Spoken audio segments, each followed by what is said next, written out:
Hello दोस्तों, कैसे हो आप सभी। मैं रितेश कुमार आप सभी को अपने YouTube चैनल R18 स्टडी में स्वागत करता हूं। आज के इस वीडियो में दोस्तों हम लोग फिर से क्या पढ़ने वाले हैं, केमिकल रिएक्शन एंड इक्वेशन, जो कि क्लास 10th की फर्स्ट चैप्टर है और ये सेकंड पार्ट है उस वीडियो का। तो आज हम लोग इस चैप्टर को पूरी तरह से ख़त्म कर देंगे और इसके जस्ट बाद हम लोग NCERT का जो क्वेश्चन आंसर है उसको भी कवर कर लेंगे। तो आप सभी से रिक्वेस्ट है कि वीडियो को शुरू करने से पहले आप चैनल पे नए हैं तो हमारे चैनल को सब्सक्राइब करें। अगर पहले से सब्सक्राइब किया है तो प्लीज़ हमारे वीडियोस पे क्या कर दें, लाइक कर दें, और अगर नए हैं तो सब्सक्राइब कर लें और बगल वाले बेल आइकन को दबा दें, ताकि आने वाले समय में जितने भी आपको वीडियोज़ होंगे हमारे चैनल से प्रोवाइड किए जाएंगे, नोटिफिकेशन से आपको मिल जाएंगे। तो आइए इस चैप्टर को शुरू करते हैं और देखते हैं कि क्या है टॉपिक हमारा नेक्स्ट।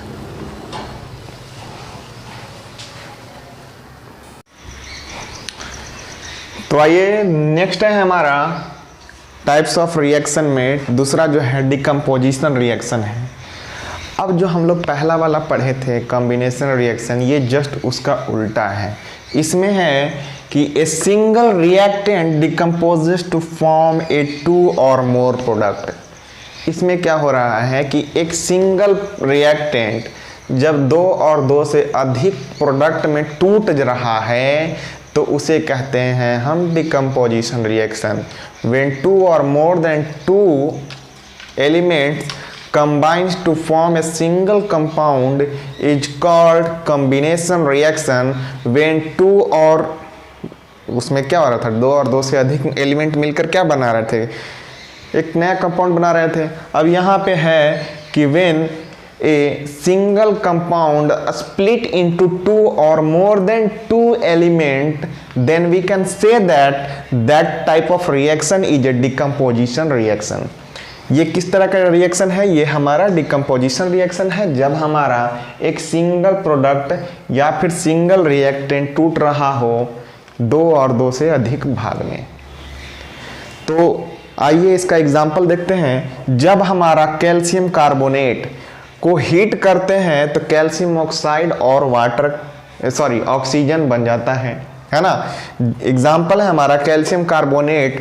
ये डेल्टा का मतलब हीट होता है। जब हम हीट कर रहे हैं कैल्शियम कार्बोनेट को तो क्या बन रहा है, कैल्शियम ऑक्साइड और ऑक्सीजन बन रहा है ना। तो ये किस तरह का एग्जाम्पल है, ये एक तरह का एग्जाम्पल है डिकम्पोजिशन रिएक्शन का। अब हमारे पास यहाँ पे कुछ लिखा हुआ है, डिकम्पोजिशन रिएक्शन 3 तरह के होते हैं। कितने तरह के होते हैं, 3 तरह के। पहला है थर्मल डिकम्पोजिशन रिएक्शन, दूसरा है इलेक्ट्रोलाइटिक डिकम्पोजिशन रिएक्शन, और तीसरा है हमारा फोटोलाइसिस डिकम्पोजिशन रिएक्शन। तो इनको भी हम बारी बारी से अभी ही पढ़ लेते हैं, है ना, ताकि हमको आने वाले समय में जब हम एग्जाम में बैठे तो हमको सारे चीज़ क्या हो, क्लियर हो। तो आइए हम थर्मल डिकम्पोजिशन रिएक्शन से शुरू करते हैं। हमको तो ऐसा लगता है कि आप लोग को डिकम्पोजिशन रिएक्शन अब तक समझ में आ गया होगा। आइए थर्मल डिकम्पोजिशन रिएक्शन की तरफ पढ़ते हैं।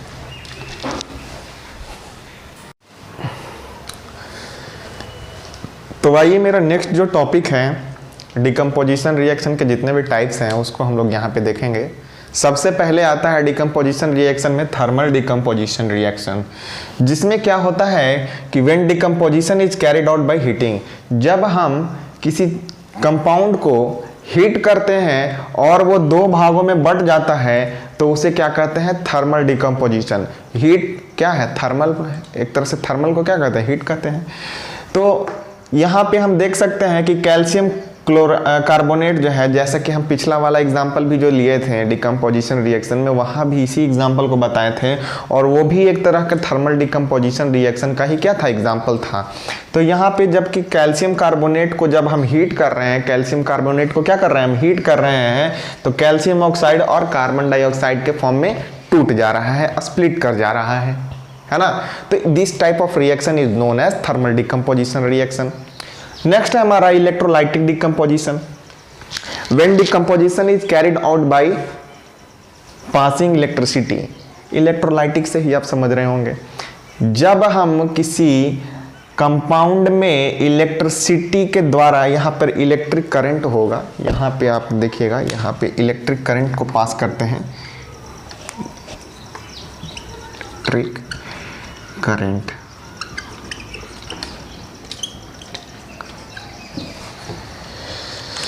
जब हम कंपाउंड में क्या करते हैं, जब रिएक्शन हम इलेक्ट्रिसिटी के प्रेजेंस में हम करवा रहे होते हैं तो उस टाइप के रिएक्शन को क्या कहते हैं, इलेक्ट्रोलाइटिक डिकम्पोजिशन। क्या हो रहा है यहाँ पर, H2O है, एक लिक्विड है और इसमें हम इलेक्ट्रिक करंट दे दिए तो क्या हो जाएगा, H2 और ऑक्सीजन के फॉर्म में वो स्प्लिट कर जाएगा। ये किस तरह का रिएक्शन हो गया, ये हो गया डिकम्पोजिशन रिएक्शन। किस तरह का डिकम्पोजिशन रिएक्शन हुआ, तो यहाँ पे इलेक्ट्रोलाइटिक डिकम्पोजिशन रिएक्शन हुआ। अब इसके बाद जो है वो काफ़ी इंपॉर्टेंट है, फोटोलाइसिस डिकम्पोजिशन रिएक्शन। ये कब होता है और ये क्या चीज़ होता है जो समझिएगा। When decomposition is carried out in the presence of sunlight, वैसा डिकम्पोजिशन जो अब सनलाइट रहे और सनलाइट के प्रेजेंस में क्या हो जाए, एक कंपाउंड स्प्लिट कर जाए 2 और मोर देन 2 एलिमेंट्स में, then we can say that is the example of which type of reaction, photolysis decomposition reaction. ठीक है, तो ये जो है इसका जो फॉर्मूला है जो देखिएगा, AgCl, ये जो है क्या कहलाता है, सिल्वर क्लोराइड। क्या कहलाता है ये, सिल्वर क्लोराइड। अब यहाँ पे सनलाइट AgCl पे हम AgCl को धूप में रख दिए है ना, तो सिल्वर क्लोराइड को क्या किया गया है कि in the presence of sunlight इसको डिकम्पोज किया गया है, डिकम्पोज कराया गया है। तो क्या हो जाता है यहाँ पर, वो टूट के Ag यानी सिल्वर और क्लोराइड अलग हो जाता है। This reaction is used in black and white photography. इस तरह का रिएक्शन जो है कहाँ पे यूज़ किया जाता है ज़्यादातर, फोटोलाइसिस रिएक्शन जो है डिकम्पोजिशन रिएक्शन का। तो जब हम लोग ब्लैक एंड वाइट फोटोग्राफी करते हैं तो वहाँ पे इसका ज़्यादा यूज़ किया जाता था। तो इसी के साथ हमारा डिकम्पोजिशन रिएक्शन के तीनों पार्ट जो हैं वो कवर हो चुके हैं। अब हम लोग आगे बढ़ते हैं, जिसका नाम है डिस्प्लेसमेंट रिएक्शन, उसको देखते हैं। और आप अगर इसका स्क्रीनशॉट लेना चाहते हैं तो आप ले सकते हैं।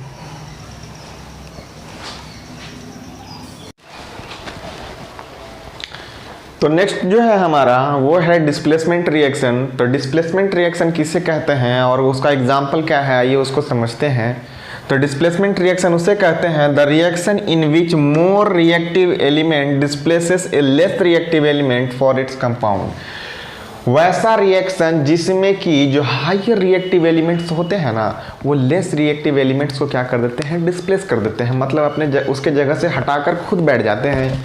तो उस तरह के रिएक्शन को क्या कहते हैं, डिस्प्लेसमेंट रिएक्शन। डिस्प्लेसमेंट नाम से ही आपको समझ में आ रहा होगा, किसी को डिस्प्लेस कर रहा है। तो जब भी कोई एक higher reactive element lower reactive element को क्या कर रहा हो, डिस्प्लेस कर रहा हो, इट मीन्स वहाँ पे किस तरह का रिएक्शन हो रहा है, वहाँ पे डिस्प्लेसमेंट रिएक्शन हो रहा है। अब जैसा कि यहाँ पर एक छोटा सा हम एग्जाम्पल लिखे हैं, A है और यहाँ पे BC है। ये कोई एक एलिमेंट है और यहाँ पे BC कोई एक कंपाउंड है।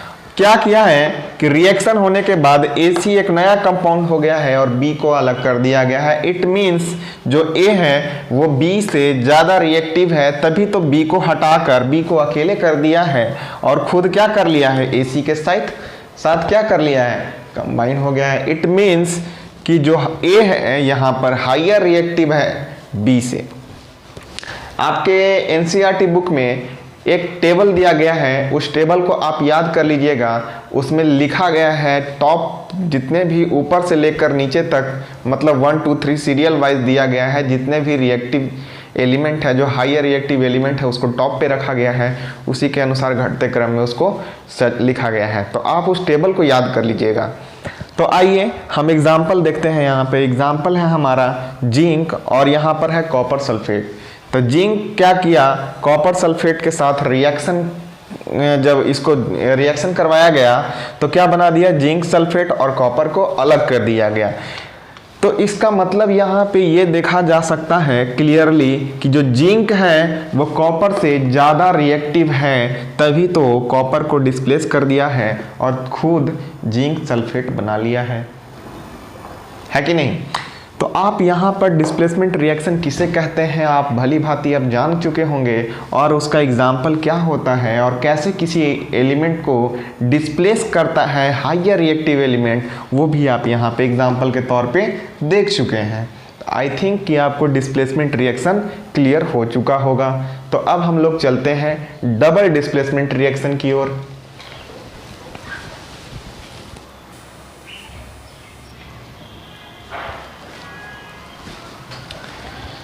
तो नेक्स्ट है हमारा double displacement reaction. Double displacement reaction किसे कहते हैं और क्या इसका एग्जाम्पल होता है और कैसे इसको हम एग्जाम में आ गया तो लिखेंगे, उसके बारे में यहाँ पे समझते हैं।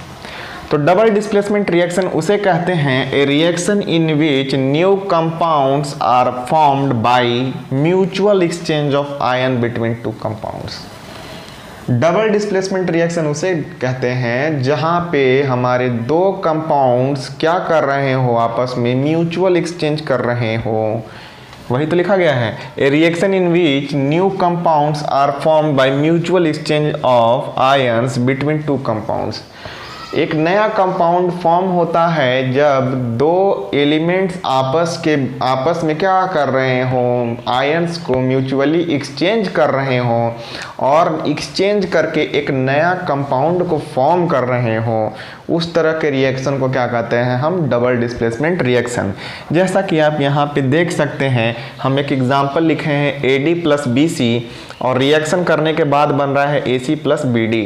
जो AD है वो बदल गया है AC में, जो A है C के साथ आ गया है और B है जो D के साथ आ गया है।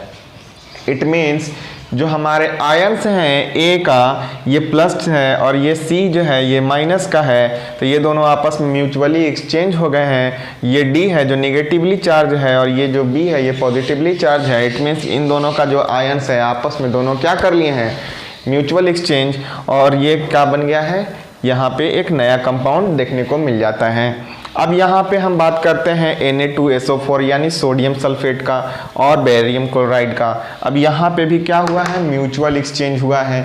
यहाँ पे कैसे म्यूचुअल एक्सचेंज हुआ है, तो Na2SO4 जो था अब Na2 NaCl के साथ आ गया है और BaSO4 यहाँ पे बना है। कैसे, Ba जो है SO4 के साथ यहाँ पे क्या कर लिया है, अपना आयन को एक्सचेंज कर लिया है।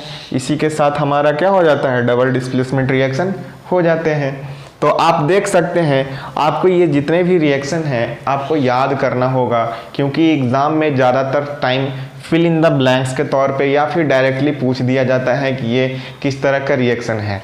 तो आपको अगर पता रहेगा तभी तो लिख पाएंगे। आपको हमेशा जितने भी रिएक्शंस हैं जो भी NCERT बुक में दिए गए हैं उन सारे रिएक्शंस को एक बार आप अच्छे से याद कर लीजिए। वो जितने भी रिएक्शंस हैं आप अगर उन सारे को याद कर लेते हैं तो आपको बहुत ही हेल्प होगा एग्ज़ाम में। आपको कहीं भी भटकने का ज़रूरत नहीं पड़ेगा। NCERT को आप फॉलो कीजिए और आगे बढ़ते चलिए। तो आइए, इसके बाद है कुछ और भी रिएक्शंस हैं, उसके बारे में हम लोग देखते हैं। तो क्या क्या है उसके बारे में भी हम लोग देख लेते हैं।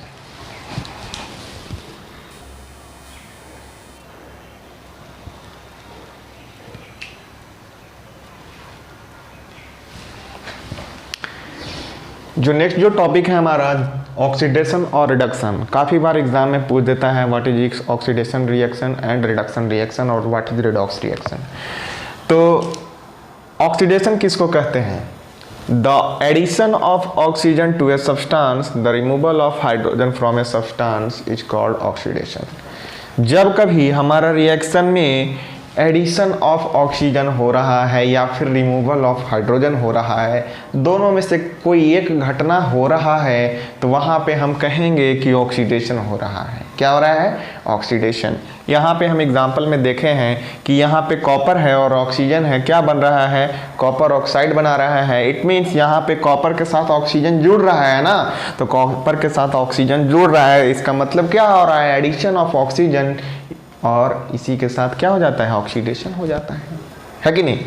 अब रिडक्शन क्या होता है, रिडक्शन इसका जस्ट उल्टा होता है, द एडिशन ऑफ हाइड्रोजन, जहाँ पे हाइड्रोजन का एडिशन हो और रिमूवल ऑफ ऑक्सीजन हो, उसे क्या कहते हैं, हम रिडक्शन कहते हैं। क्या कहते हैं, रिडक्शन कहते हैं। और एक और आ जाता है रिडॉक्स, तो उसको भी समझ लेते हैं। अब जैसे कि इसका एग्जाम्पल नहीं लिखे हैं और दोनों एग्जाम्पल एक ही में आ जाएंगे। जैसे कि आप यहाँ पे देख सकते हैं, कॉपर है, कॉपर ऑक्साइड जो है, यहाँ रिएक्शन होने के बाद क्या बन गया है, कॉपर हो रहा है। इसमें कॉपर ऑक्साइड था, मतलब CuO था, ऑक्सीजन का मात्रा था, यहाँ पे ऑक्सीजन का मात्रा नहीं है। इट मीन्स यहाँ पे क्या हो गया है, रिडक्शन हो गया है, रिमूवल ऑफ ऑक्सीजन हुआ है, रिडक्शन हुआ है ना, यहाँ पे रिडक्शन हुआ है या नहीं हुआ है, बताइए आप लोग। रिमूवल ऑफ ऑक्सीजन हुआ है कि नहीं, ऑक्सीजन यहाँ से हट गया है कि नहीं हो गया है, हट गया है। अब यहाँ पे क्या हुआ है भैया, देखिएगा यहाँ पे हुआ है ऑक्सीडेशन। क्यों, क्योंकि हाइड्रोजन के साथ आके मिल कौन गया है, ऑक्सीजन। हाइड्रोजन के आके साथ मिल कौन गया है, ऑक्सीजन। तो जब एडिशन ऑफ ऑक्सीजन होता है उसे कहते हैं ऑक्सीडेशन। क्या कहते हैं उसे, ऑक्सीडेशन। और दोनों ही घटनाएं एक ही साथ एक ही रिएक्शन में हो रहा है, उसे कहेंगे रिडॉक्स रिएक्शन, रिडॉक्स रिएक्शन। अब बात में आ गया समझ में, किसे रिडॉक्स कहते हैं, किसे रिएक्शन ऑक्सीडेशन कहते हैं, किसे रिडक्शन कहते हैं। ये कभी कभी ज़्यादा बहुत बार एग्जाम में बहुत बार पूछा गया है कि ऑक्सीडेशन किसे कहते हैं। तो ऑक्सीडेशन उसे कहते हैं जहाँ पे एडिशन हो किसका, ऑक्सीजन का, एंड रिमूवल हो हाइड्रोजन का, उसे कहते हैं ऑक्सीडेशन। रिडक्शन किससे कहते हैं, the addition of hydrogen and removal of oxygen is called reduction. अब दोनों ही रिएक्शन एक ही इक्वेशन में हो रहे हो, एक ही रिएक्शन में हो रहे हो, तो उस रिएक्शन को क्या कहते हैं, रिडक्शन रिएक्शन। अब पूछिएगा रिडक्शन कहाँ पे हुआ, तो देखिए यहाँ पे CuO था, यहाँ पे क्या हो गया, Cu हो गया। तो यहाँ पे क्या था, रिडक्शन हो रहा है, रिमूवल ऑफ ऑक्सीजन हो रहा है। या फिर कहीं पे एडिशन ऑफ हाइड्रोजन होता तो वहाँ पे क्या हो जाता, हमारा रिडक्शन हो जाता। इसी के साथ हमारा एक टॉपिक और बच गया है, एक नहीं 2-3 टॉपिक और है, उसको हम लोग कवर करेंगे। और इसी के साथ हमारा ये जो चैप्टर है पूरी तरह से कंप्लीट हो जाएगा। उसके बाद हम लोग क्वेश्चन आंसर की ओर नेक्स्ट वीडियो में बढ़ेंगे। तो आइए नेक्स्ट टॉपिक की ओर बढ़ते हैं।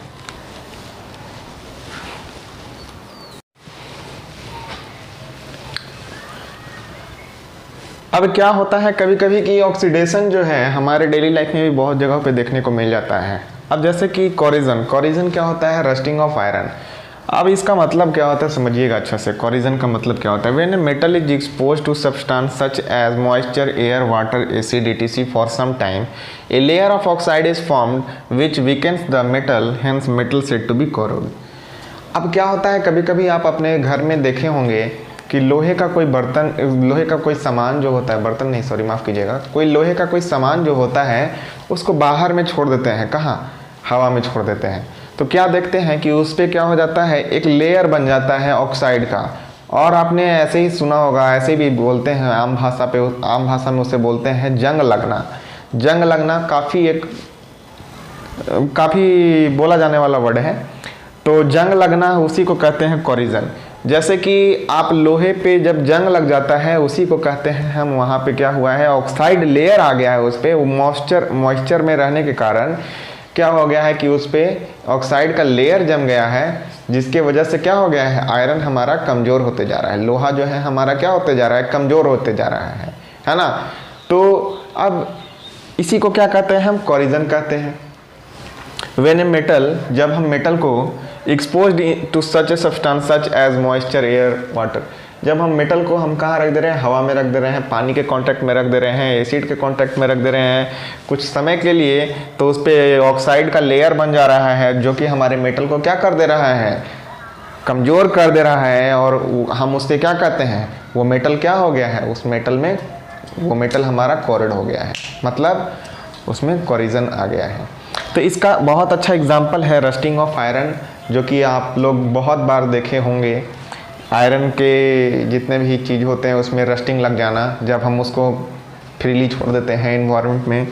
ग्रीन कोटिंग ऑन कॉपर, कभी कभी आप देखे होंगे कॉपर का जो बर्तन होता है उस पर ग्रीन कलर का कोटिंग आ जाता है ऊपर में। तो वो भी क्यों आ जाता है, वो भी ऑक्सीडेशन होने के वजह से, मतलब कोरिजन होने के वजह से ही आ जाता है। ब्लैक कोटिंग ऑन सिल्वर, हमारा सिल्वर का जो जितने भी चीज़ें होते हैं उस पर अगर ब्लैक कलर का कोटिंग अगर आपको देखने को मिलता है, इसका मतलब है कि वहाँ पे भी कोरिजन हो गया है। तो इन सब चीज़ों को बचाते कैसे हैं, तो आप बहुत अच्छे से जानते होंगे ये भी चीज़ कि जब आपके घर में किसी लोहे का गेट है और उस पर रस्टिंग धर लिया है तो आप क्या करते हैं, उसके ऊपर पेंट करते हैं। तो पेंट करके क्या कर सकते हैं, हम प्रोटेक्ट कर सकते हैं अपने जितने भी घर में लोहे के चीज़ें हैं, या फिर जहाँ पे भी हमारा रस्टिंग हो रहा है, कहीं पे कोरिजन हो रहा है, तो सबसे अच्छा वही एग्जाम्पल है उसका, उसी से हम उसको क्या कर सकते हैं, प्रोटेक्ट कर सकते हैं।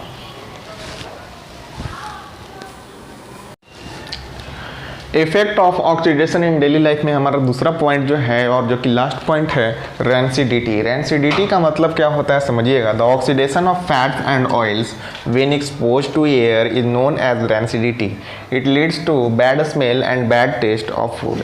अब जब कभी आप खाने को अगर बाहर में रख देते हैं और उस पर ऑक्सीजन का मतलब अगर आप खाने को बाहर अगर छोड़ देते हैं, काफ़ी समय के लिए छोड़ देते हैं, तो क्या हो जाता है, उसमें अच्छा नहीं, एकदम बिल्कुल गंदा सा स्मेल आने लगता है। तो ऐसा क्यों होता है, ड्यू टू रैंसिडिटी। क्यों ऐसा होता है, रैंसिडिटी की वजह से होता है, क्योंकि ऑक्सीडेशन हो जाता है उस खाना के। क्या हो जाता है, उस पर ऑक्सीजन का मात्रा जो है, उस पर जो बाहर के जितने भी बैक्टीरिया वगैरह हैं उस पर आके क्या करते हैं, अटैक करते हैं, जिसकी वजह से वो खाना जो है वो खाने लायक नहीं रहता है। कुछ समय के बाद उस पर क्या हो जाता है, ऑक्सीडेशन, उसमें ऑक्सीडेशन हो जाता है, जिसकी वजह से अगर उसमें क्या होता है कि बैड स्मेल आने लगते हैं और खाने में उसका टेस्ट जो है वो फीका फीका होने लगता है। इसी वजह से उसको नहीं खाना चाहिए, क्योंकि उससे हमारे जो है हेल्थ इशू हो सकते हैं। और क्या होगा कि इन सब चीज़ों को बचाने के लिए क्या करते हैं कि जैसे कि आप देखते होंगे, आप कुरकुरे और ये जितने भी पैकेट में बंद जो चीज़ जो आते हैं आप खाते ही होंगे, तो उसमें क्या होता है, नाइट्रोजन गैस को भर दिया जाता है, जिसकी वजह से क्या होता है कि उसमें ऑक्सीडेशन नहीं हो पाता है, जिसकी वजह से क्या होता है कि वो उसमें प्रोटेक्ट अच्छे से उसमें पैक्ड रहता है, जिसकी वजह से उसमें ऑक्सीडेशन होता ही नहीं है, तो वो सेफ रहता है। तो उसी वजह से क्या होता है, उसमें रैंसिडिटी नहीं हो पाता है। तो आइए एक लास्ट पॉइंट और हमारा बच गया है, उसको हम लोग कवर करते हैं और इसी के साथ हम लोग टॉपिक को यहीं पे चैप्टर को ख़त्म करते हैं। और नेक्स्ट टॉपिक में हम लोग नेक्स्ट वीडियो में हम लोग क्या करेंगे कि क्वेश्चन आंसर को करेंगे।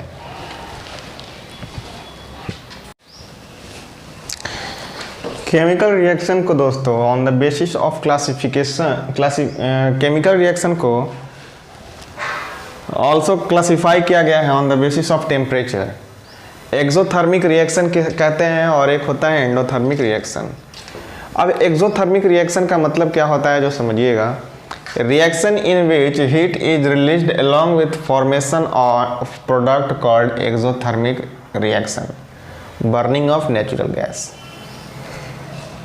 मतलब यह है कि जब केमिकल रिएक्शन होगा और होने के बाद हीट केमिकल रिएक्शन होने के बाद प्रोडक्ट साइड से रिलीज हो रहा हो तो उसे कहते हैं हम एक्सोथर्मिक रिएक्शन। जब हम रिएक्शन करवाते हैं, करवाने के बाद जो हीट है रिएक्शन के प्रोडक्ट साइड से रिएक्शन करवाने के बाद जो हमारा हीट है रिलीज हो, उसे कहते हैं हम एक्सोथर्मिक रिएक्शन। अब एक है एंडोथर्मिक रिएक्शन। अब एंडोथर्मिक रिएक्शन जस्ट इसका उल्टा होता है, the reaction in which require energy in the form of heat, light and electricity called endothermic reaction.